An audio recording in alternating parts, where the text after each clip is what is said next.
Я начал думать, что я ничего не понимал про наш народ. Мне кажется, что Валенса стукач, нам нужно убить Валенсу. Когда уйдет Путин?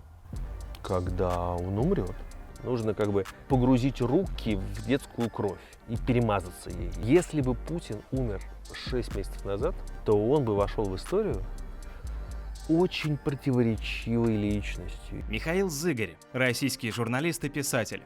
Автор книг «Вся кремлевская рать» и «Империя должна умереть». Бывший главный редактор телеканала «Дождь».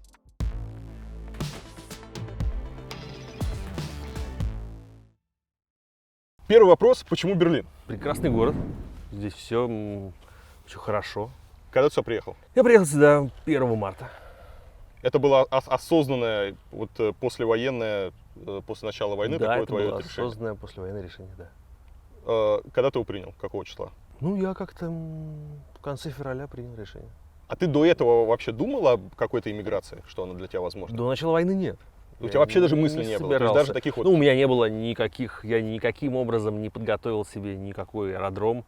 У меня не было паспортов других стран. Нет. Я думал, но оказался не готов. Да я так просто вспоминаю, там и январь, и конец прошлого года, ну, уже была атмосфера такая, и там, количество уголовных дел, и преследование журналистов, все эти инагенты. То есть, и, главный пример Беларуси, по которому Россия так вот с задержкой в несколько лет все равно идет, он показывал, что рано или поздно заниматься там журналистикой, какой-то медийной деятельностью и быть там как-то не согласным с действующей властью у России будет сложно. Я зашел с другого конца.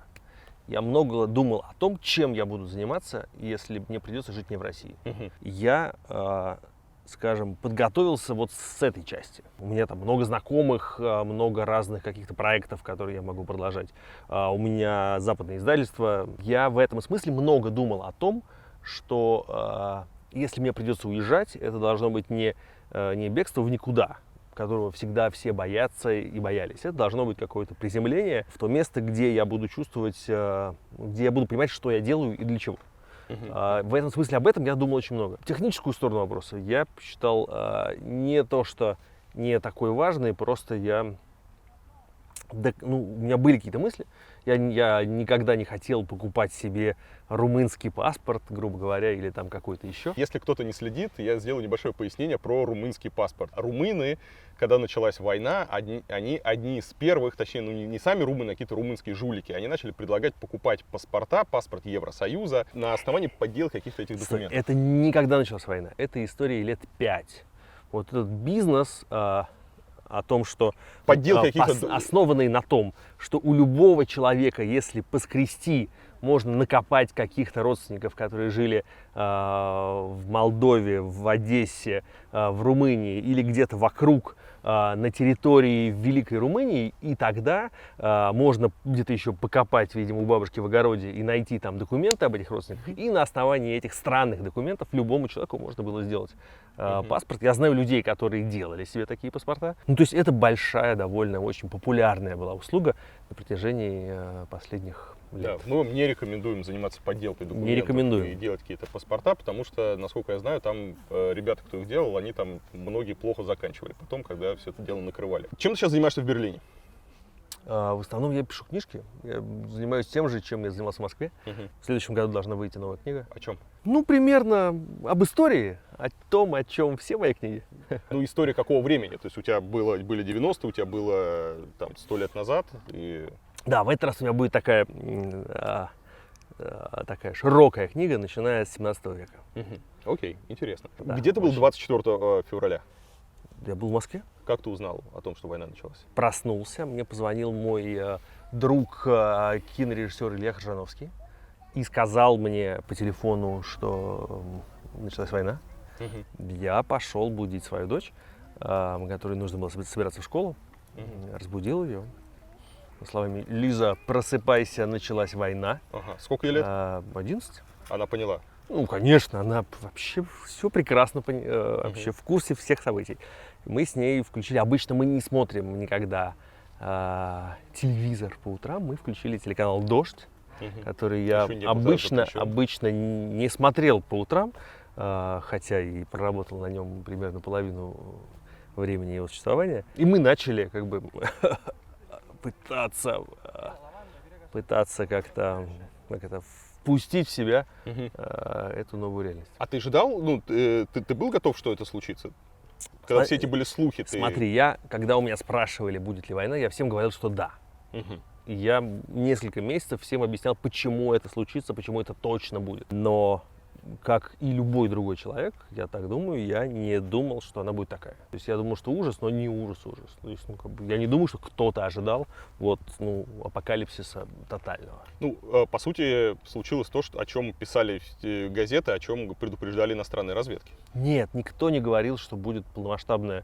Как говорили, прямо карты рисовали, я помню, вот, во всех там американских газетах рисовали карты, вот как будет вторжение со всех сторон, нанесены удары там по аэродромам. Ну, вот никто из нас не верил в это, да? Я не верил, да. Я тоже не верил, да. Смеялся. Я помню, вот мы как раз с Вадимом были в Финляндии в начале февраля, и появилась новость, что эстонская разведка сообщает, что Путин готовится к войне. Мы еще смеялись, что уже все отрапортовали. Тут через 2 недели хихи, там эстонская разведка выходит, прямо как вот анекдот какой-то. Я буквально вот вчера разговаривал с своей знакомой американской журналисткой Энн Эпплбаум, и мы буквально с ней смеялись, что в России так много думают про ЦРУ, а на самом деле ЦРУ никогда в жизни никаких успехов в работе ЦРУ не было. Вот единственное вот на нашей памяти, что, как она говорила, на ее памяти, с чем справилась ЦРУ, это они правильно оценили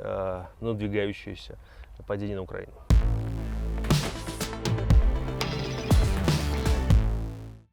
На рынке криптовалют очередное оживление. После сильного падения курс биткоина вырос на 7% 20 июля и подтолкнул к росту некоторые акции, которые связаны с криптовалютами, такие как Applied Blockchain Inc. и Marathon Digital Holdings Inc. Инвесторы вновь задаются вопросом, покупать сейчас биткоин или еще подождать коррекции рынка. Если вы хотите инвестировать в крипту сейчас, то можете сделать это с помощью биржи AAX. Она была основана в начале 2018 года. В течение 18 месяцев сотрудники компании проводили исследования и разрабатывали идеальную, по их мнению, площадку для продажи и покупки цифровых активов.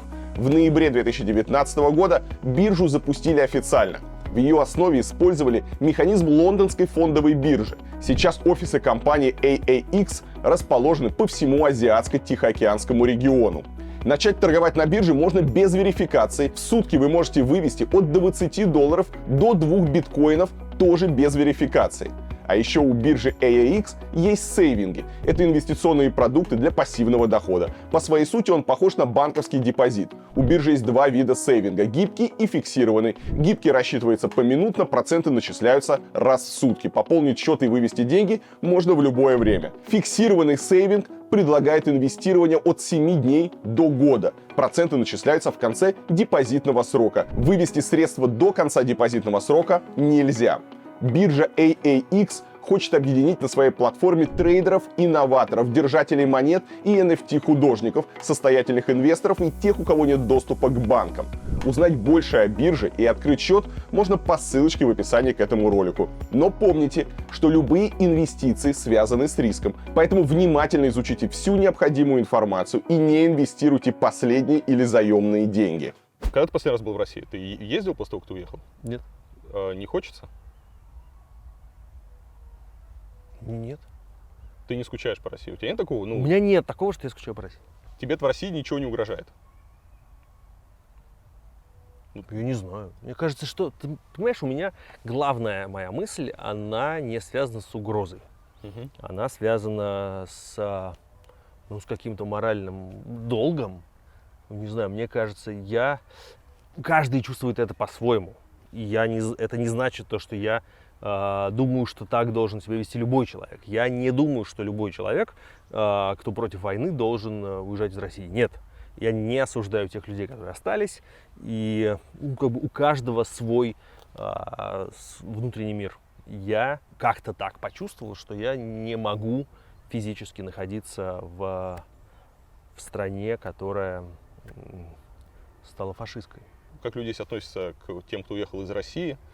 Потому что, как ты знаешь, наш МИД, наша пропаганда, она пугает русофобией. Как ты знаешь, не ездить в страны Европы. всего этого нет. Все это абсолютно выдуманная история. Я думаю, тебе, поскольку у тебя нет никаких там документов, да, наверное, было немножко сложно в каких-то моментах. Не очень приятная история с банками.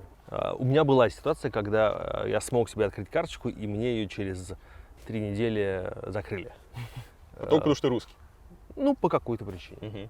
Ну, они не объяснили, но просто она была-была, а потом всплыла. Но при этом я хорошо помню, у меня другая была еще история, очень интересная, как раз в первые недели войны. Не знаю, может быть, он сейчас тоже активен, но мне попадались каждый день или там каждые несколько дней попадались патриотические клипы Сергея Шнурова, адовые совершенно. Там у него был сюжет про то, что в Германии человек хочет прийти к врачу и видит надпись на кабинете: русским и собакам входа нет. Да. Русским и собакам входа нет. И вот как раз просто мой друг ходил буквально в эти дни к немецкому травматологу, и счет, который выставил ему местный травматолог, был такой. Он сказал: ну вы же из России приехали, давайте вы тут обоснуетесь, получите вид на жительство, вот тогда приходите и тогда заплатите. Сейчас, ну зачем же я сейчас, у вас и так много проблем, зачем сейчас я с вас буду брать денег? То есть ситуация была ровно противоположная, нежели стереотип, который пытается придумать пропаганда. Ты упомянул Сергея Шнурова, я вот тут тоже людей спрашиваю, а в ком ты разочаровался после 24 февраля? Не обязательно своих друзей, но вот людей, за которыми ты следил, может, кого-то слушал, кто-то тебе нравился, и вот сейчас ты думаешь, какой же он мразью оказался? Я не знаю, это разочарование или нет. Самое сильное потрясение оно у меня было связано скорее со мной, в том, что я начал думать, что я ничего не понимал про наш народ и про наших соотечественников. Сейчас я как-то со временем уже выстроил себе, может быть, опять-таки другую иллюзорную картину, и мне сейчас опять кажется, что не все так ужасно. Я бы не стал называть это словом разочарование, но самое мощное потрясение у меня было по поводу того, что мне показалось, что одобрение войны такое всеобщее. Сейчас я не думаю, что оно всеобщее, сейчас я думаю, что всеобщее какое-то молчание и вытеснение. Мне кажется, что большинство людей скорее как бы делают вид, что ничего не происходит, и зарывают голову в песок, чем активно поддерживают. Нет, слово разочарование плохое, но я был в шоке. И сейчас как-то мне кажется, что я себе объяснил, просто не нужно упрощать, а если попытаться себе представить ход мыслей, чем я и занимался, ход мыслей разных людей, разного возраста, в разных ситуациях, в разных местах страны. Понятно, что у всех разные мотивы, у всех разный ход мыслей, и про многих людей понятно. Я перестал биться головой о стену. Почему, по-твоему, из номенклатуры практически никто не выступил открыто против? То есть есть какое-то молчаливое исчезновение, уход в тень Чубайса, был Дворкович и, по-моему, все. Ты пока выставлялся, я открыл Телеграм и прочитал новость со ссылкой на телеграм-канал Ксении Собчак. Так. Анатолий Чубайс попал в реанимацию с диагнозом синдром Гиена-Барре. У него отнимаются руки и ноги. Вот это случилось, я думаю, что когда ты все это смонтируешь, уже будут какие-то новости. Я надеюсь, когда мы все это смонтируем, с Чубайсом все будет хорошо. Да. И может быть ты с ним где-то. Ты мне сейчас где-то новость с встретишься. намеком на какую-то месть. Нет, я думаю, что почему? Потому что все очень боятся. Слушай, смотри, даже в 2020 году, когда были массовые протесты в Беларуси после фальсификации выборов, Почти никто не вышел. Ну нет, слушай, мы видели, там послы уходили пропагандисты, там в какой-то момент у них даже их там Первый канал там не работал из-за того, что ушли ведущие пропагандисты, уходили там спортсмены громко. У нас ни один губернатор, там, ни один депутат. При этом, опять же, если мы возьмем губернаторов, все вот эти вот молодые технократы, люди с иностранным, многие образованием, с хорошим, люди, посмотревшие мир и хорошо этот мир как бы понимающие и чувствующие, они же могли... А ты как себе это объясняешь? Я себе это не объясняю, я не знаю. Ну как нет? Ну ты же тоже, наверное, я не такой большой специалист, как ты в элитах наших и номенклатуре, а ты исследователь, подожди. Ну я думаю, что у всех по-разному. Я думаю, что просто люди сначала были в глубоком, а потом как-то они взвесили, немножечко подумали и подумали, что может быть и еще посмотрим, что дальше. Вот эта странная история про то, что в России надо жить долго, она всем подсказывает, что если мы чуть-чуть подождем, то может быть что-то и... Люди очень боятся резких шагов. В принципе, люди очень консервативные, особенно у нас почему-то. Они не привыкли думать о будущем. Да, вот ты спрашиваешь, как я себе это объясняю. Мне кажется, еще могло сыграть роль то, что когда появились какие-то люди, хоть как-то в прошлом связанные с властью, та же самая Чулпан Хаматова, которые выступили резко против и уехали. Камон, пожалуйста, когда кто-то что-то говорит плохое, Нет. или даже как ты сейчас называешь Чулпан Хаматову связанной с властью, у меня глаза наливаются кровью, и я готов вскакивать и бить морду, просто защищая Чулпан Хаматову, потому что я думал, как мне поднять рейтинг моего канала. Порву за Чулпан Хаматову любому человеку. Которая имела контакты с властью. Слушай, она была доверенным лицом. Она не была доверенным лицом. Она была в рекламе. Ты журналист, зачем ты? Это подмена понятий. Она была лицом компании. Она записала один ролик. Она не была доверенным лицом. Она была лицом компании. Давай, я действительно неправильно сказал формулировку доверенность, это официальная должность. Она была лицом компании. Она была медийным лицом, одним из медийных лиц компании. Слушай, камон, это... Человек, который сделал... А кто-то один раз снялся в ролике про пиар Конституции, да, и тоже получил своих этих. Нет, просто у нас есть огромное количество замазанных, знаешь, у которых руки по самые ноги в гное и в крови, и эти люди, они не Чулпан Хаматова. Окей, смотри, у меня нет вопросов к Чулпан Хаматовой и претензий. Смысл не в этом. Смысл в том, что когда она совершенно естественно для себя и последовательно, она большая молодец, все, окей, не надо драться. Она выступила против войны и уехала, то даже она столкнулась с травлей, с выяснением, насколько можно ее где-то принимать. Во-первых, это тролли, конечно же, которые устроили... Не только были тролли, были люди с именами и фамилиями. Во-вторых, это показывает, как отвратительно устроено наше общество, которое по разные стороны границы, которое, конечно же, предпочитает впиться в глотку, а не каким-то образом объединиться. Но, опять-таки, знаешь, я ровно про это позавчера разговаривал с Энн Эпплбаум, которая мне говорила, ты не знаешь а я на самом деле вспомнил и знаю.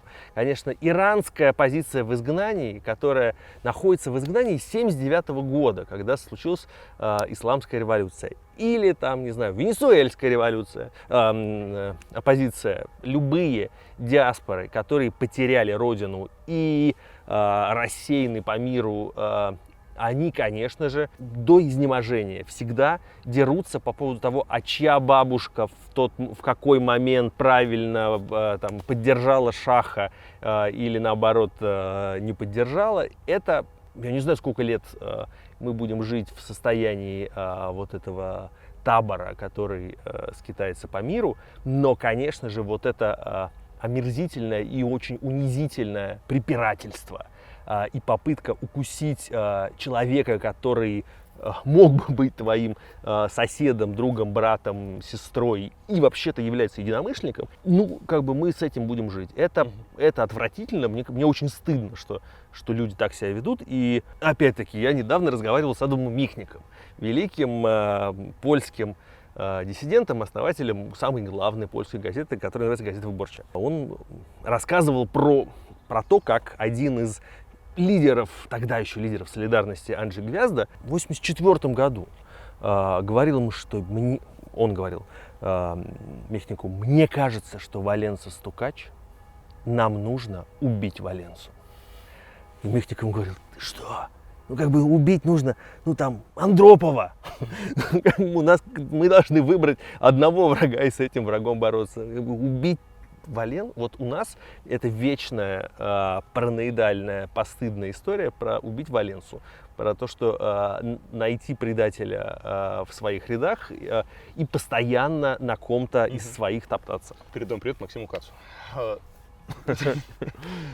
для тех, кто помнит, да, наш тонкий политический юмор и тонкие конфликты. Вот, и мне кажется, как раз вот это одна из причин, почему многие, возможно, даже и задумались, например, там, губернаторы, депутаты и какие-то люди во власти, что окей, мы готовы выступить, мы готовы сейчас как-то уехать, но потом они понимают, что их и отсюда выгонят, и не примут там нигде, потому что они будут все равно Ну, люди, я думаю, вышедшие что у вот- многих этих людей, конечно же, рыло очень сильно в чем-то, иногда в пушку, иногда в крови, поэтому, конечно же, многим людям есть чего опасаться. А многие понимают, что они, у них там есть деньги, а тут их не будет. Там есть собственность, здесь, может быть, есть, но ее могут там, сегодня не арестовали, завтра арестуют. Люди сделали такой финансово обоснованный выбор.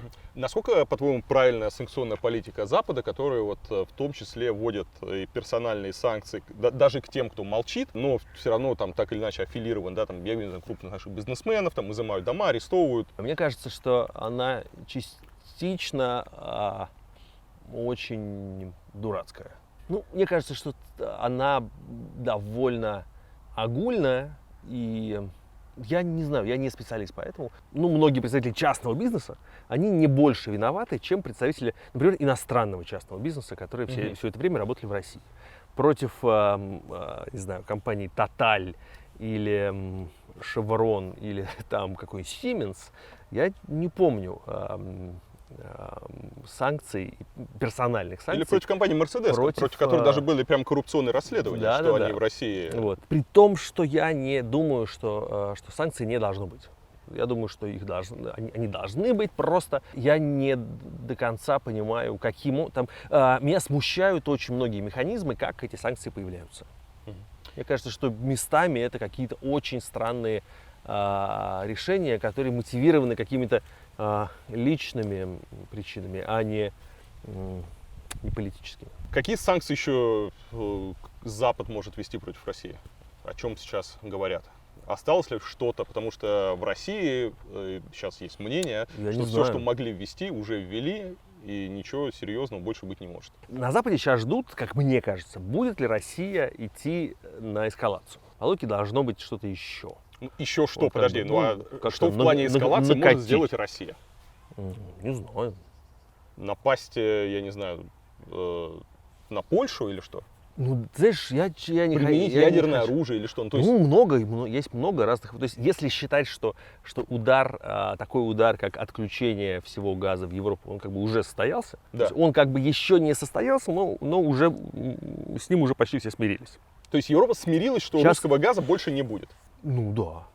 Не, ну, я не знаю, сейчас, вот на данный момент, когда мы с тобой разговариваем, сколько труб работает, из 5, по-моему, работает одна. Ну, то есть там Северный поток работает на 10%, на 15% пропускной способности. Ну, он перестанет работать осенью. Ну, точно. Ну, и работает труба через Украину. Она, очевидно, ну, не знаю, я надеюсь, что нет, но если она взорвется, мало кто удивится. Но это уже не новость. Это к этому уже все морально подготовились, уже как-то все на эту тему отпереживали 2 месяца назад. Европа без русского газа выживет? Потому что Куда она денется? раз подобные меры они в России рассматриваются как оружие, то есть, видимо, где-то какие-то советники там, в администрации президента, они пишут записки, что если мы сейчас отключим газ, они умрут, замерзнут и будет катастрофа. Ну, они не умрут. В России какая логика? Что как только мы им выключим газ, начнутся политический хаос, выйдут люди на улицу, свергнут Шольца, Макрона, и будет сплошной вообще коллапс. Любая политика осмысленная в Европе прекратится на этом, потому что Европа станет каким-то бурлящим месивом. Ну, вряд ли так случится. Ну, вряд ли. Хорошо. Ты Да. же наверняка читал про какую-то там аналитику. Что будет, если Россия полностью отключит газ? Как это отразится на твоей жизни здесь, вот, в Берлине? Вот скоро зима, да? Ты что, ты купил себе обогреватель, теплые носки, дрова, там, печку, Ну, буржуйку поставил? Ну, Что? у меня нет газа в квартире. Но да, я как-то думаю про это. Все про это думают. Нет, самое главное, что все будет дороже в все уже дороже довольно сильно. Как немцы на это реагируют? Германия, как немецкое общество Германия реагирует на всё очень это? богатая страна. То есть вот когда вот эта история про то, что все умрут и сойдут с ума, Германия не Северная Корея. Мгм. Люди не будут выходить на улицу и сжечь мебель, чтобы обогреваться вокруг костров. У Германии большая и сильная экономика и очень богатая. Это очень богатая страна. Ты в курсе, наверное, что вот этим летом немецкое правительство решило как-то простимулировать железные дороги и сделала единый проездной билет, который стоит 9 евро в месяц. Можно Мгм. ездить на любых поездах. Да. И В первые дни вызвало коллапс на вокзалах. ну и да, и все очень спорят, то, что а нужно ли было эти деньги тратить вот туда или сюда, или, ну как бы, но в принципе это говорит о том, что у правительства куча вообще каких-то шальных денег, ну, как бы, если они вдруг решили за всех граждан страны, знаешь, это что-то из области фильма «Ширли Мырли». Помнишь, там вот мы нашли Мгм. алмаз, и Да. все жители России летят на Канары. Они решили покатать всех жителей Германии на поездах. Зачем? Ну, как бы у них так много резервов и запасов, что как бы нет, не умрут. Я думаю, что в этом смысле какая-то проблема в российской экономике наступит быстрее, чем в европейской. Но в Берлине, насколько, опять же, я слежу за новостями, есть какая-то часть там пророссийски настроенного населения. Дофига, да. Расскажи, что это за люди, как Я их не много знаю. и Я не какой у знаю. них Я, голос? ты знаешь, я, если честно, их не видел. Не могу сказать, что я как-то активно вливаюсь в берлинскую диаспору. Но они не только в Германии. Мы с тобой оба знаем, что таких людей куда больше, например, в Латвии. Мгм. И для Латвии это еще больше проблема, чем для Германии. Ну, понятно, это люди, которые смотрят Россию-1, Первый канал, НТВ. И поскольку у них нет возможности сравнить, они еще больше любят Путина, чем те люди, которые живут в России. Ты здесь с ними не пересекался? Я не... Ты знаешь, я очень много пересекался с украинскими беженцами. Мгм. Особенно первое время они были везде, и с ними невозможно было не встретиться. Ну, они были везде. Они были в поездах, в метро, на улицах. Я довольно много с ними общался. Сейчас их стало меньше? Сейчас их стало немножко меньше. Они- Их стало меньше. Люди уезжают в их, Украину, или... Я думаю, что да, они уезжают в Украину. Есть ощущение, что волнами, ну, то есть вокруг вокзала их всегда очень много, потому что около вокзала находится самый большой такой лагерь. Есть ощущение, что их меньше, но при этом, я не знаю, я вчера ехал, мне показалось, что вчера мне показалось, что очень много, как будто бы вновь какая-то волна. Но я слышал буквально вот разговоры людей, которые там, обсуждали, ехать обратно, не ехать. И там одни говорили, что неважно, будь что будет, все равно поеду, не могу без Украины. Даже просто среди прохожих так вот идешь, и такие разговоры можно услышать. Сейчас немецкое общество, государство как помогает беженцам? Ты знаешь, я не знаю всех деталей. Я знаю, что очень мощная вот эта компания, которая была в самом начале, она как бы поутихла, потому что поначалу им давали бесплатные сим-карты, бесплатный проезд на любом транспорте, бесплатное жилье и много разных интегрирующих вещей. Сейчас, кажется, этого меньше. Ну вот я, например, знаю, что мне было непросто устроить дочь в берлинскую школу, потому что все классы немецкого языка для приехавших прямо заняты под завязку на ближайшие, я не знаю, годы или не годы, но очень много детей, украинских беженцев, которым приоритетное отношение. Как ты думаешь, дальше будут развиваться события? Как эта война может закончиться? Ну, ты издеваешься, что ли? Ну, интересно, нет, смотри, у разных людей разные Нет, сценарии. я не Екатерина Шульман. Она, кстати, Екатерина Шульман как раз, она прогнозов не делает. Вот в этом вся... Ну, вот видишь, я тоже. Я хоть и не Екатерина Шульман, во-первых, я помню, когда я был главным редактором телеканала «Дождь» и в эфире говорил про события в Крыму в начале февраля 2014 года, что этого просто не может. Нет, это невозможно. Поэтому я решил, что да, можно ошибаться, но но зачем это делать прилюдно, публично? Я думаю, что это надолго. Надолго, прямо надолго. Прям надолго. Когда уйдет Путин? Когда он умрет. То есть в идею дворцового переворота ты не веришь? Не очень. Ну, то есть он может умереть в результате дворцового переворота, но я не очень верю, по крайней мере, в скорый переворот точно.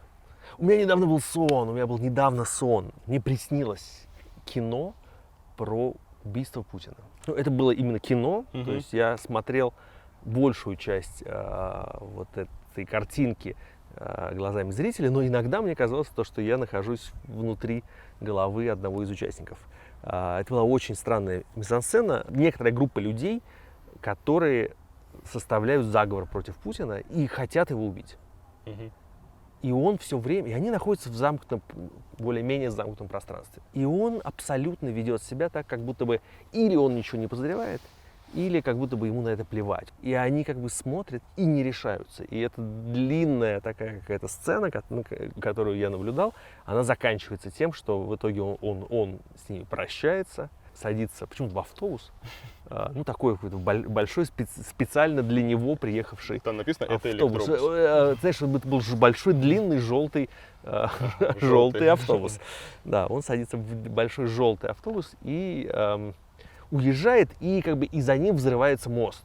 Ну, это имея в виду, то есть мне, остающимся с этими людьми, понятно, что это значит, что все люди, которые упустили свой шанс, они навсегда застряли вот в этом проклятом месте и не выберутся оттуда никогда. Ты довольно много был в Украине до войны. Да. Я следил за твоими пробежками, Да. ты постоянно бегал в Киеве. Да. Насколько сейчас Украину хорошо чувствуешь? Ты с Ну, кем-то я поддерживаешь там связь? много общаюсь, у меня много друзей. А, Мне очень тяжело с ней общаться и с ними морально тяжело. Особенно первое время было страшно писать или звонить людям, потому что была мысль, а вдруг они не ответят, вдруг они скажут с тобой больше, сука, никогда не буду разговаривать. Были такие в итоге люди? Нет, такого не было. Как ты думаешь, Украина может пойти на территориальные уступки, что опять же рассматривают как один из вариантов заморозки войны? Ну, я думаю, что сейчас это, внутри эта идея почти, она не обсуждается. Так вышло, что для украинского общества она неприемлема. И я знаю людей, которые на самом деле говорят, что вот это принципиальная неуступчивость, она на самом деле губительна и самоубийственна.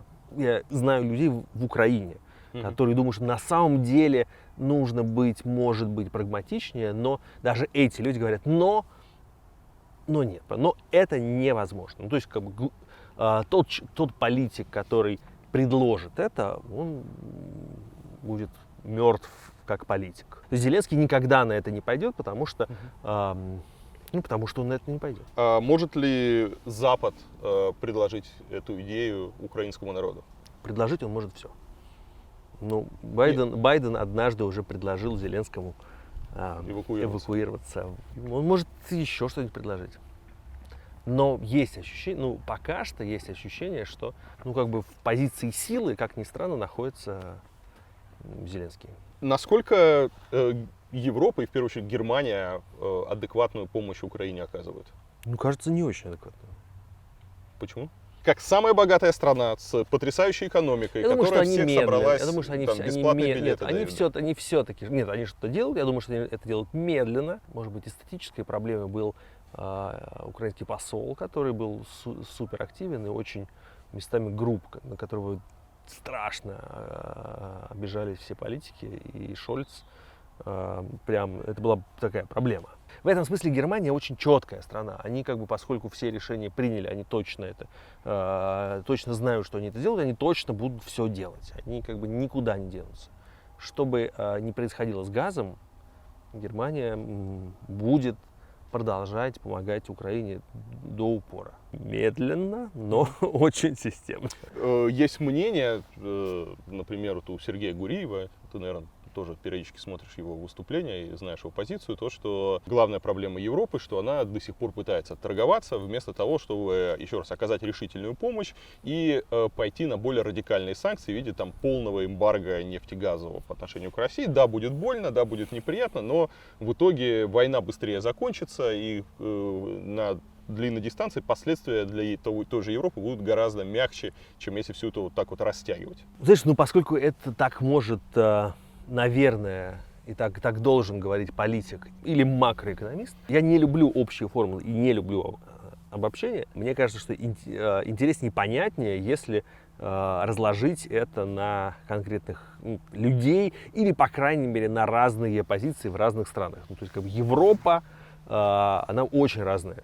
И там, позиция Франции, она не такая, как позиция Германии. Позиция Венгрии вообще замечательная. Позиция Франции очень такая. Самое главное — предотвратить ядерную войну.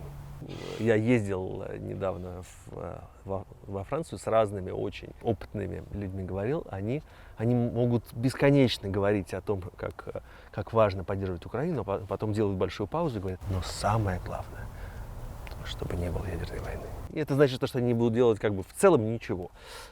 Есть разные люди, да, есть. То есть, ну, не знаю, Гуриев отчасти прав, но это, мне кажется, этот вопрос, который Гуриев, который ты сейчас пересказал, он в целом вот в такой постановке не обсуждается, потому что очень, очень разные подходы. Что ты думаешь про Романа Абрамовича и его роль в различных переговорных процессах? Что это за фигура и что он там делает? Ты знаешь, я как-то, может быть, отстал от жизни, а что продолжается переговорный процесс с участием Романа Абрамовича? Последний раз Романа Абрамовича видели в Стамбуле на продовольственной сделке. Он присутствовал и принимал, я так понимаю, какое-то теневое участие даже в договоре по зерну. До этого мы видели там Абрамовича, который продолжает какие-то выплачивать там штрафы за кого-то. Мы видели случай, что Абрамович купил за 103,5 миллиона у Муратова эту премию. Да. Какая-то вот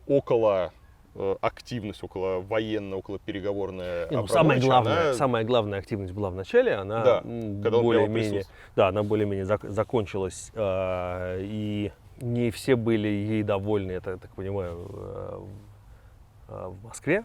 А что еще делать Абрамовичу? А он действительно может быть какой-то компромиссной фигурой, которая может вести переговоры? Ну, как минимум, мы точно знаем, что он может позвонить Путину. Он может, мы точно знаем, кто. Мы с тобой, я это первый раз слышу вообще. Нет, он может позвонить Путину. Михаил Зыгорь знает, что Абрамович может напрямую позвонить Путину. Таких людей не очень много, но он может как-то, там каким-то образом, не на мобильного телефона у Путина нет, но у него есть некий... возможность связаться с Путиным. Да. При этом у него есть желание как-то жить дальше. Спасти свое состояние. Спасти что-то. Состояние, да. Какую-то часть состояния. Спасти все состояние невозможно.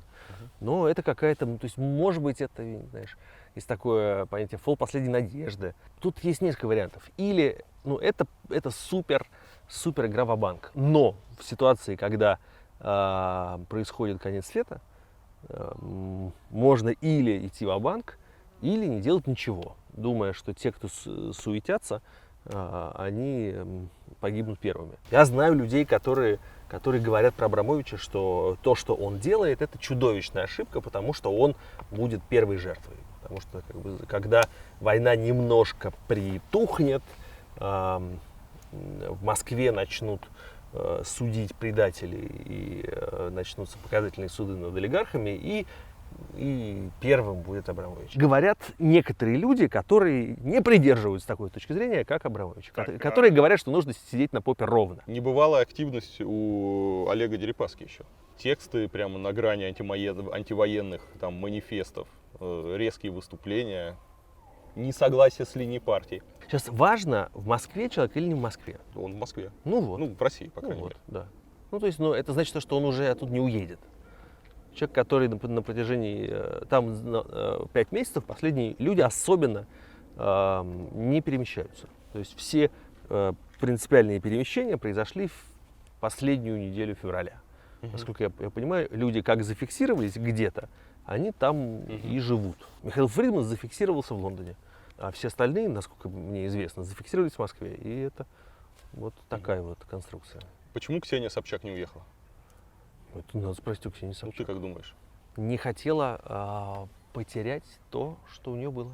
А именно возможность ощущать себя в центре всеобщего внимания каждую минуту. Что для нее самое главное.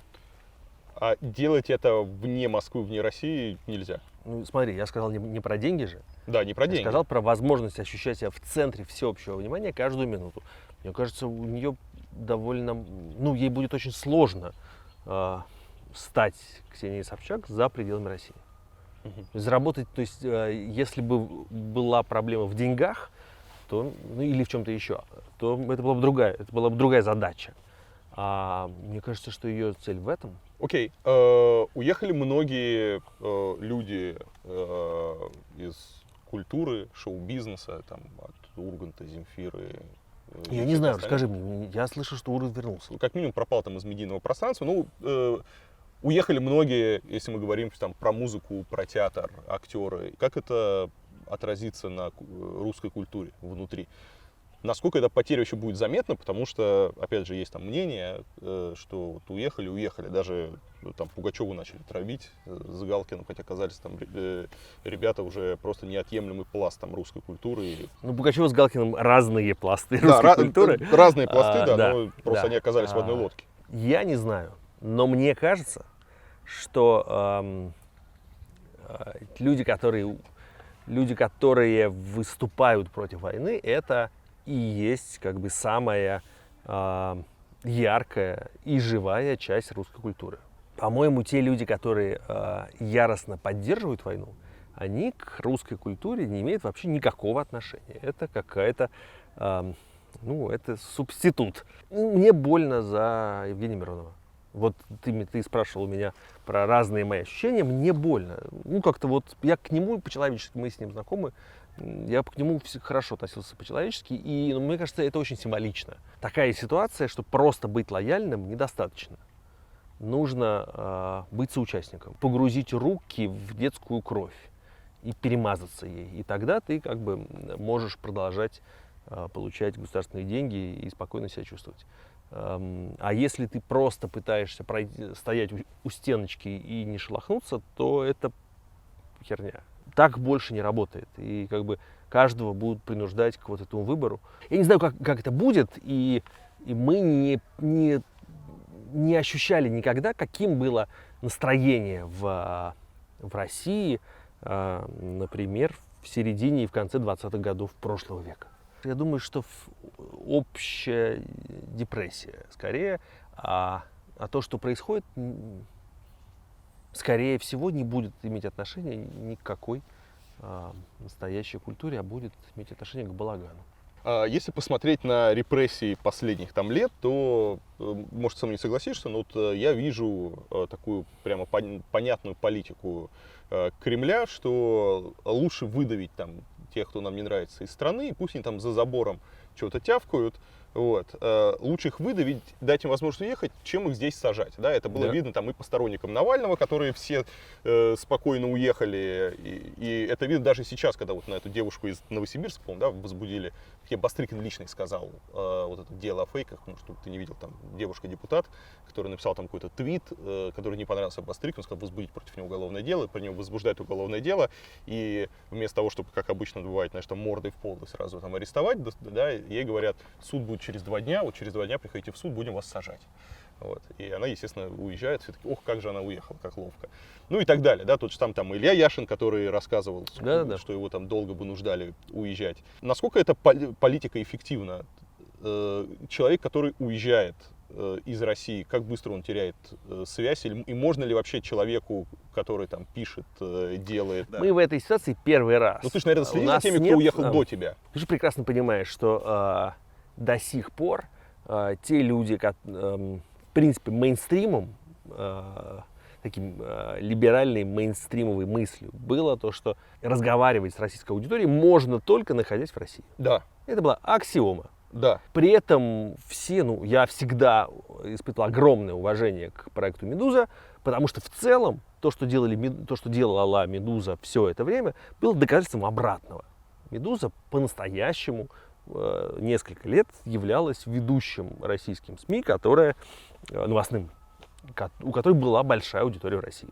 То есть в целом, несмотря на этот колоссальный скепсис, вот эту идею как бы развенчала. «Медуза» доказала, что это не так. При том, что это, «Медуза» по-честному не была все это время эмигрантским СМИ, потому что у них были люди в России. У них были корреспонденты в Москве, потом было официальное бюро во главе с Таней Лысовой, то есть они не целиком уехали. А сейчас все поменялось. Сейчас все те люди, которые говорили, что можно общаться с российской аудиторией только находясь в России, они сами оказались за пределами России. И сейчас вообще новая ситуация, мы никогда в такой ситуации не были. И никто в такой ситуации не был. Можно как угодно сравнивать себя, что мы виртуальная Южная Корея, или мы там хрен знает кто. Правда, в такой с существующим интернетом, с существующим более-менее единым виртуальным пространством и физической разделенностью, и еще адскими психологическими претензиями у всех ко всем. Претензии у людей внутри к тем, кто уехал. Те, кто уехал, не понимают проблем тех, кто остался. И вот это все. Каким образом из этой ситуации люди смогут найти выход, мы пока не знаем. Тут есть два варианта. Или никак. И эти люди, которые уехали, они, большая часть из них постепенно интегрируются в мировое культурное, айтишное, научное, общественное пространство и станут русскими людьми, живущими по всему миру. И растворятся в этом мире. И все. А Россия пойдет своим путем. Или нет, или каким-то образом, когда-нибудь это слияние, я, поскольку не верю, что все разрешится быстро, и люди, которые вышли покурить, вернутся обратно выпивать, нет. Я думаю, что это годы, как минимум. Поэтому не исключено, что те люди, которые уехали навсегда. И они, у них, конечно же, больше шансов интегрироваться, чем у той волны русской эмиграции, которая уезжала 100 лет назад. Потому что там не было тогда интернета, люди были меньше подготовлены к тому, чтобы уехать и закрепиться. Они вообще были потеряны.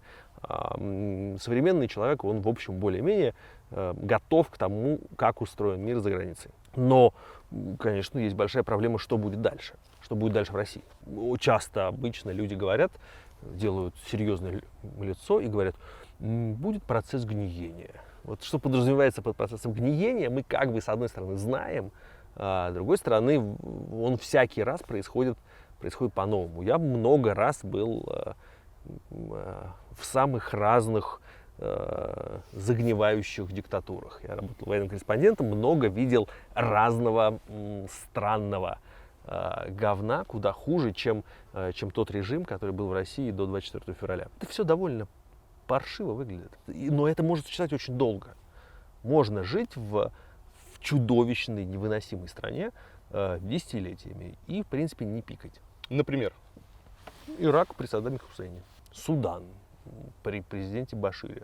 В принципе, можно, я думаю, что можно довести Россию до Туркменистана. И до такого состояния. До Туркменистана. До Белоруссии ближе. До Беларуси уже, по-моему. То есть, если смотреть просто с запозданием на год. То есть, следующий шаг, мы сейчас говорим в конце июля, следующий шаг в плане репрессий, это будет признание телеграм-каналов экстремистскими и посадка людей, проверка телефонов, если ты не на того подписан. Потому что на прошлой неделе уже начались посадки за смайлики, были первое дело за смайлики. Я читал, да. Я думаю, что это конечно. Они прямо, Я не думаю, что тут, что это будет прямо систематически, это скорее такая запугивающая мера, чтобы все знали, что это возможно. Как ты считаешь, возможно ли после того, что уже случилось, какая-то в будущем нормализация отношений с Украиной? Смотри, в принципе, Россия с многими странами вела себя довольно агрессивно и жестоко и бесчеловечно. Например, с Польшей.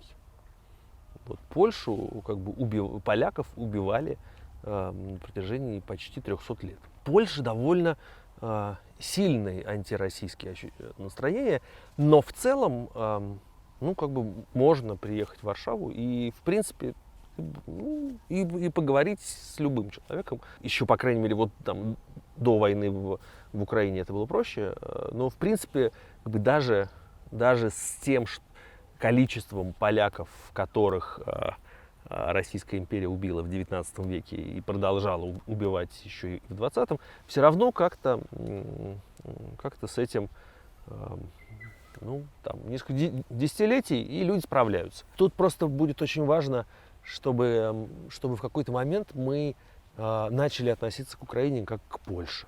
Эта страна когда-то давно входила в то же государство, что и мы, но это другое государство. Ну или как в Финляндии. Вот Финляндия была в составе Российской империи, но давно перестала. Хорошая страна, можно поехать, можно, ну там, Манитх там тоже приезжают, но это вообще как бы другая страна. И, ну, Финляндия это самый лучший пример, который нам может грозить. Но это, мне кажется, это вот для нас очень важно.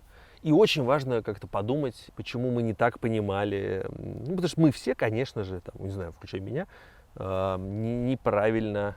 Ну, то есть я, например, активно читаю разную украинскую историю. Это очень интересно.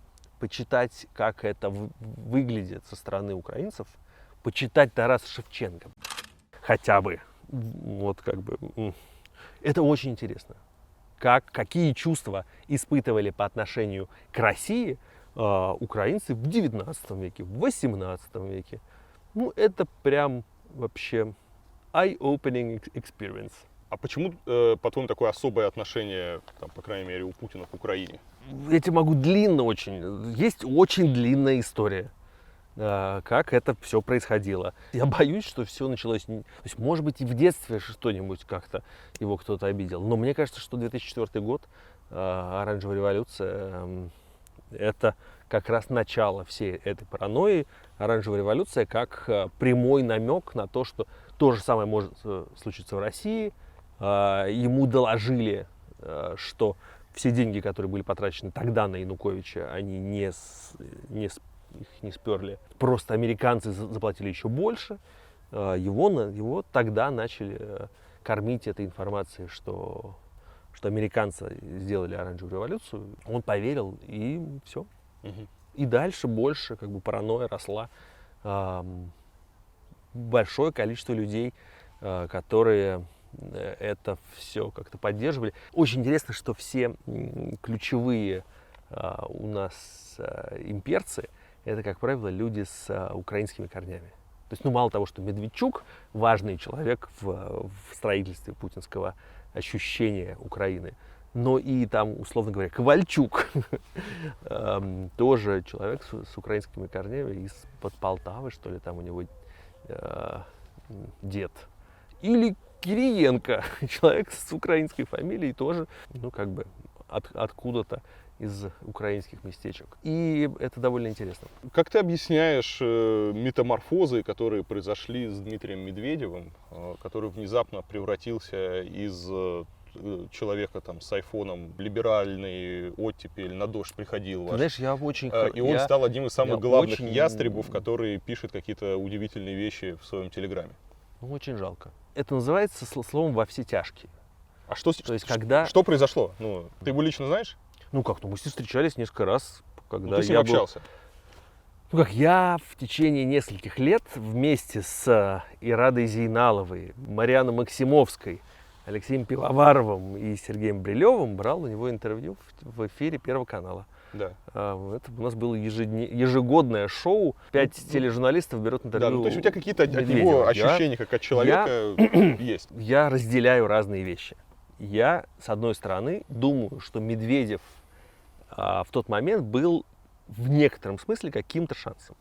Все еще. Он как бы этим шансом не стал, ничего не получилось, но даже там, по тому, какие законопроекты вносились в Думу и там принимались Думой все это время, ну, как бы было понятно, что, ну, в целом идея перемен к лучшему, ну, там, из того, что сохранилось, это декларирование чиновниками доходов. Это вот, пожалуй, единственное наследство Медведева, которое у нас все еще существует, которое не отменили. И в какую-то секунду он поверил, видимо, что он даже, ну, не поверил, захотел.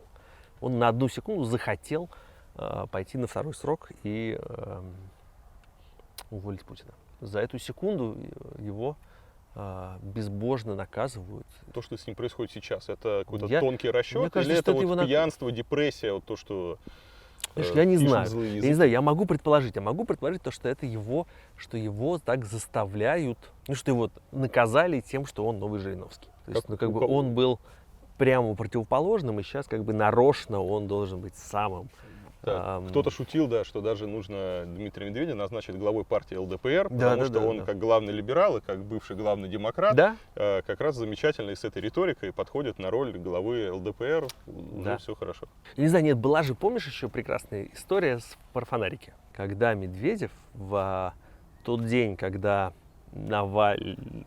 группа Навального, Волков предлагали всем выходить во дворы и зажигать фонарики, Медведев вдруг, его не было много месяцев на тот момент, и он вдруг разместил у себя в Инстаграме несколько фотографий с фонарями. И там как-то даже после этого отшучивался, что это я не к этому, это в честь русской зимы. Очень был загадочный момент. Я не знаю, но и узнать подоплеку всего этого будет очень интересно. Тут вариантов довольно мало. Или его специально наказывают, как бы вот так вот, и специально пытают тем, что для него больнее всего. И это в любом случае, кстати, знаешь, даже если он это сам себе делает, это в любом случае абсолютный садомазохизм. То есть, ну, как бы, мы видели этого человека, то, что он сейчас творит с собой, ему очевидно богомерзко. Ну, как бы, ну, в этом смысле, знаешь, бывает у людей такое упоение собственным грехопадением, то есть, знаешь, это что-то вот из Достоевского, такое вот Ставрогин. Я такое ничтожество, что просто я хочу быть еще большим ничтожеством. Ну, вот, мне кажется, такое, это можно по глазам разных людей вот эту мысль, мне кажется, прочитать. Они так, до такой степени пустились во все тяжкие и так себе противны, что это их даже заводит, и они еще сильнее. Если бы ты сегодня был Путиным, да, как знаешь, Даже, как- а если бы завтра? Стоп, Ну, как знаешь, бы- это как у Дудя есть, у него есть Что вопрос, за да, такой- оказавшись... Илья, Илья, ну представь, подожди, что подожди. ты, куда ты идешь? Ты сидишь в голове у Путина. Кому ты, от кого бы ты сегодня ожидал подвоха? Кто самое слабое звено из окружения? Нет, спросил уж меня, а если бы я был Человеком-пауком и мог бы сейчас прилететь в Это тоже в было вполне Москву, интересно, то да. с кого бы я начал? Да, окей, хорошо. С кого бы ты начал? Знаешь, не С кого бы ты Человеком-пауком даже, а вот как зовут это, Ванда. Если бы я был С кого бы? самый могущественным Да, с кого бы ты начал? героиней С кого бы ты начал? вселенной С кого Марвел. бы ты начал? С кого бы я начал? Не знаю. Это, знаешь, я человек очень же, как это называется, тщательный. Смотри, Я бы составил базу. я, может быть... Я всегда создаю базу. Да, Я составил бы как минимум список из 100 человек, проанализировал бы их Список Зыбина. поступки, составил бы таймлайн их высказываний, их действий за последние 5 месяцев. Чтобы системно подошел, не Я эмоционально. к этому. всегда так делаю. Я же Вот, всегда, вот, все люди, которые со мной работают, знают, что у меня всегда подробная база всего. Я бы проанализировал это все и потом бы посчитал вот так, вот этого первым. Первым Да. что? Я очень хочу суда. Я когда смотрю на эти лица, я мечтаю, у меня нет мысли там типа хочу задушить своими руками, хотя много я слышал, видел людей, которые говорят, что там вот мечтали бы там, кого-то убить. Я вообще никого не хочу убить, я очень хочу суда. Над кем? Над группой лиц, до очень большой группы лиц.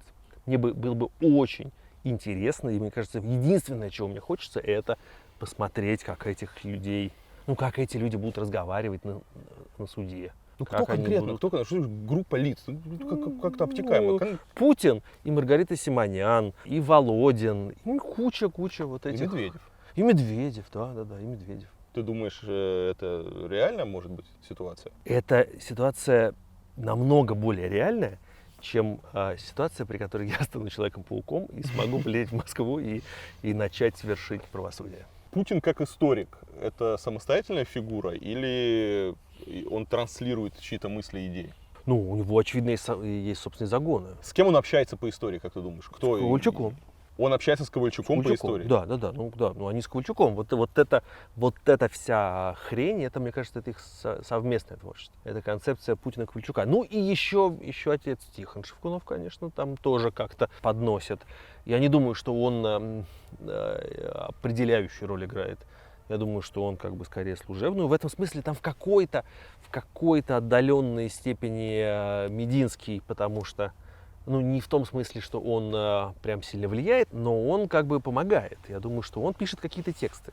Я не исключаю, что вот те политические, исторические статьи, которые выходили, как написанные Путиным, про 1939 год, в прошлом году было, я думаю, что вот это все, это творчество коллективного Мединского. То есть Мединский там принимает в том числе участие? Ну, на какой-то низовой роли, но просто он, по крайней мере, он там рядом стоит. Точно. Может быть, он за дверью стоит и сторожит пока. С Дугиным вдвоем. Пока они... Вот Дугин не сторожит. То есть там скорее Михалков может сторожить, но может. Но вот я слышал, что Михалков очень обиделся на Мединского за переговоры в Стамбуле, и его проклял, и просто плюнул в его сторону. Почему? Потому что с точки зрения...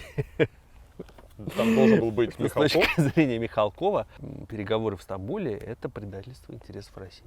Их не надо было вообще вести. Ну, конечно, ну там же вывели войска, отступление, вот это все. Ну, С понятно, точки что зрения... отступление — это не результат переговоров. Ну, как тебе сказать?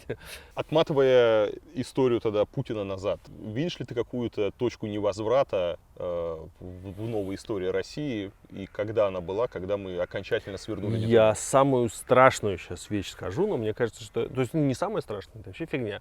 Но я, как ни странно, об этом часто думаю, что если бы Путин умер 6 месяцев назад, то он бы вошел в историю очень противоречивой личностью и очень как бы он бы не вошел в историю как бы абсолютным злом. Есть позиция, возможно, ну, ты, наверное, слышал, что мы наконец-таки идем своим путем, мы там переориентируемся там, на Азию, мы перестаем считаться с этим Западом. И как вот, бы это все херня, потому что тектонические сдвиги. Потому что мы вот. не переориентируемся на Азию. Я пытаюсь вспомнить, этого, что еще нам рассказывают как бы, по телевизору. Ну это же всего нет. Никакой Азии мы не нужны, и мы на Азию мы не переориентируемся. Как бы это все... Ну окей, ну Россия вот она есть, да, и не спешите там хоронить. Как бы, ну, Россия никогда не была фашистским государством, а ею стала, им стало. Это, мне кажется, ну, это, конечно, это крах. При этом в таком состоянии она может существовать, как ты сам говоришь, довольно долго. Нет ли здесь противоречия? Ну, она может... Нет, я говорю, что я с иронией произношу слово гниение, но как бы это ужасное существование, которое будет еще какое-то время. Подожди, ты говоришь, это будет довольно долгое время, это может длиться. Ты как в том числе как и специалист по различным там диктатурам, ты приводил пример там и Саддама Хусейна, который бы сидел, еще и сидел. И есть, у нас недавно было замечательное турне у Лаврова по Африке, он посетил Уганду, Конго. Да-да-да, ну ты ведь же сам занимаешься где ребята этим троллингом, да. В Конго там с 78 года чувак сидит. То есть существовать может довольно долго. Да, но мне кажется, что это... Ну, окей, если превращение... Я бы не говорил это об уничтожении хорошо. России. Ну, если Россия превращается в Конго, это не уничтожение России. Это давай это назовем уничтожение той России, которая... Да, уничтожение России, в которой было комфортно Михаилу Зыгорю. Ну, нет, в принципе, можно любой анализ свести к личному мнению. И это правильно. Я бы сказал, это уничтожение той России, о которой мечтал Михаил Зыгорь. Вот так вот будет уничтожение точнее. прекрасной России будущего. Ну, нет, слушай, ну причем будущего Михаила Зыгорева. Давай так. Будущего Михаила Зыгорева. Если мы все переводим в личную плоскость, то я не Да, против. ну то есть уничтожил ли Гурбангулы Бердымухамедов Туркменистан? Он существует, там он ковры, кони, Нет. Ашхабад весь Есть в некоторая, мраморе. есть некоторая разница. Ну, смотри, Путин отменил российскую культуру, ну, которая вот люди же уехали, и они теперь Я тебя запрещены спрашиваю в как раз России. об этом, да, насколько Да. насколько она отменена. Гурбангулы Бердымухамедов не отменил, нет, отмена культуры в России произошла. В мире-то она как-то мык-мык, пык-пык, но как-то справится. Она уничтожена внутри России. Если большая часть деятелей культуры или деятелей, или как бы IT-предпринимателей, или люди разных профессий уезжают из России, они как бы часть России от этого уничтожается. Гурбангулы Бердымухамедов не уничтожил Туркменистан, потому что там как бы этого всего и не было. У нас был какой-то и багаж, и какая-то перспектива. Вот скажи, ты чем гордишься? Я горжусь Да. много чем, Чем? детьми своими, Из работой своей. из чего-то связанного с Россией. Гордишься ли ты, Илья, Россией? Горжусь ли я Россией? Да. Гордишься Россией ли как ты государством или вот как хочешь. горжусь ли я русской культурой, горжусь ли я там Ну, русской как природой? Как хочешь. Не, скажи. естественно. Чем в слушай, России ты гордишься? Слушай, Россия, как и любая страна, да, она сложная. Есть вещи, которыми я там горжусь в России. Начиная от каких-то бытовых и утилитарных в виде там сервисов и всего остального просто нашим бытом, да, который, к сожалению, вот, Каких сервисов? вам недоступен здесь. Каких сервисов? Ну, сервисы разные, начиная от работы там, доставок, финтеха и всего остального. Ну, опять же, может, я не знаю, как здесь конкретно в Берлине обстоят дела, но общаясь с своими многими европейскими знакомыми, да, и все с грустью там, вспоминают, как можно было там что-то быстро заказать. Я в Америке пытался просто, у меня есть конкретный кейс, да, я с удивлением узнал, что в Нью-Йорке, в большом городе, да, ты не можешь купить конкретно вот в магазине B&H, мне нужно было купить там оборудование, там, аккумулятор, и доставить его по адресу на Манхэттене, не куда-то, да. Вот это нельзя сделать в этот же день. Нет ни одного сервиса, ни одной доставки, которая бы могла мне помочь. Я представил, что в России есть 5 вариантов, я тебе скажу, там, от Юду до Яндекс, там, Курьера, все, где мы просто через application отсюда завезите, сюда привезите и быстро давайте. Ну, это как бы, это что касается России будущего. Россия будущего. Да. И люди, кто все эти сервисы делал, Да. и люди, кто участвовал там и в русской культуре, и в русской музыке, То есть- и всем остальным. То есть Россией будущего мы гордимся. Это Россия настоящего. То есть, ну, это же как бы никуда не делось. И, опять же, как это воспринять? Если воспринять это конкретно в географических границах России, окей. Но, например, того же Павла Дурова, несмотря на то, что он всячески сторонится, чтобы его называли русским бизнесменом, русским предпринимателем, я его все равно считаю частью России, которым тоже я горжусь. То есть он на полочке гордости за Россию есть и Павел Дуров. Я не делаю там скидок, что он там вот уехал куда-то и просит меня, пожалуйста, с Россией там, не Хорошо, а ассоциировать. Сергей Брин там тоже у тебя стоит на Сергей полочке? Брин все-таки нет, потому Стоит, что ну, Сергей Брин, он не продукт лично он как бизнесмен, да, он не продукт тогда еще Советского Союза. То есть его родители это еще да, но он уже как бы как продукт именно американской мечты и как продукт Америки. Ну, так... А Павел Дуров, да, я им горжусь. Мгм. И тобой горжусь. Давай вот. Несмотря на то, что ты в Берлине. Продуктами гордишься. Ну и ты не считаешь, что Путин уничтожил Россию? Потому что Россия, находящаяся... кажется- Потому что воображаемая Россия, Слушай. находящаяся на твоей полочке, не может быть уничтожена Смотри, никем. в моем представлении, учитывая, что я не мыслю именно вот конкретно границы, вот, географическими Да, границами я согласен России, с тобой. я считаю, что Путин Согласен. не может Россию уничтожить, он не может уничтожить русскую культуру. Кроме того, да, там не было бы счастья, да несчастье помогло. Возможно, да, в каких-то местах мы увидим как раз в эти переломные для страны кризисные моменты, мы увидим там и всплески той самой там русской культуры, и рождение каких-то новых смыслов, новых авторов, новых каких-то героев. Они могут, опять же, родиться даже Это и не в России. очень интересно, да. То есть, возможно ли да, и российская Путин- культура без земли?